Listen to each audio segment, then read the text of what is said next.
నమస్తే welcome to prime 9 ఇక details లోకి వెళ్తే విజయవాడ ప్రభుత్వ ఆసుపత్రికి పిఎస్ఆర్ ఆంజనేయులు తరలించారు. అస్వస్థత కారణంగా పిఎస్ఆర్ ఆంజనేయులు ఆసుపత్రికి తరలించారు. ఏపీపీఎస్సీ కేసులో విజయవాడ జైల్లో జ్యుడిషియల్ రిమాండ్ లో పిఎస్ఆర్ ఉన్నారు.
బ్రేకింగ్ న్యూస్ చూస్తున్నాం. విజయవాడ ప్రభుత్వ ఆసుపత్రికి పిఎస్ఆర్ ఆంజనేయులు తరలించారు.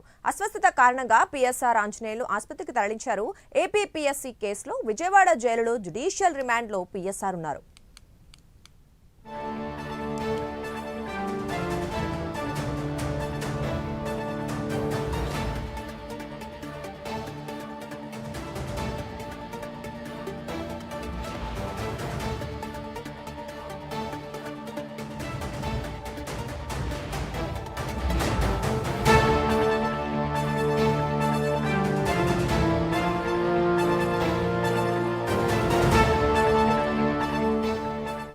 ఇదే అంశానికి సంబంధించి మరింత సమాచారం మా కరెస్పాండెంట్ శ్రీనివాస్ అందిస్తారు.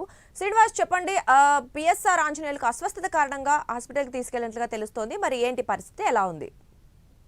Thank you Durga. ఏదైతే మాజీ ఈ ఐపీఎస్ అధికారి పిఎస్ఆర్ ఆంజనేయులు ప్రస్తుతం ఆయన విజయవాడ జైల్లో రిమాండ్ ఖైదీగా ఉన్నారు. ఆయన ఏదైతే ఏపీఎస్సీ చైర్మన్ ఉన్నప్పుడు కూడా అతని పైన పలు ఆరోపణలు వచ్చాయి. దీనిపైన కూడా అతను పోలీసులు అరెస్ట్ చేసి అతన్ని న్యాయస్థానం ఆదేశించడం వరకు అతన్ని రిమాండ్ కూడా తరలించారు. అయితే పిఎస్ఆర్ ఆంజనేయులు మటుకు ఇప్పటికీ అతని మీద 2 కేసులు నమోదయ్యాయి.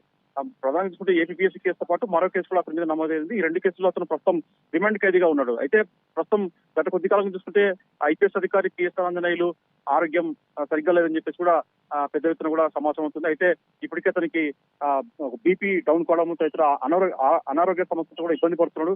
ఈ నేపథ్యంలో ఈ రోజు కూడా ఆయన తీవ్ర అస్వస్థతకు గురైనట్టు కూడా సమాచారము. దీంతో పోలీసులు జైలు శాఖ అధికారులు పోలీసుల కలిసి కూడా అతన్ని చికిత్స నిమిత్తం న్యాయస్థానం ఆదేశించడం వరకు కూడా అతన్ని విజయవాడలోని ప్రభుత్వ విదేశాలకు తరలించారు. అతనికి ప్రస్తుతం మటుకు అక్కడ విజయవాడలో చికిత్స అందిస్తున్నారు. అయితే అతనికి కొద్ది రోజులుగా మటుకు అతను రిమాండ్ ఖైదీగా కొనసాగుతున్నాడు. అయితే ఇప్పుడు అతనికి బీపీతో పాటు మరికొన్ని అనారోగ్య సమస్యలు ఉండడంతో కూడా అతను తీవ్ర అస్వస్థతకు గురయ్యారు. ఈ నేపథ్యంలోనే పోలీసులు అతన్ని విజయవాడ ప్రభుత్వ ఆసుపత్రికి తరలించి ప్రస్తుతం అక్కడ ఆయన చికిత్స అందిస్తున్నారు. దుర్గా.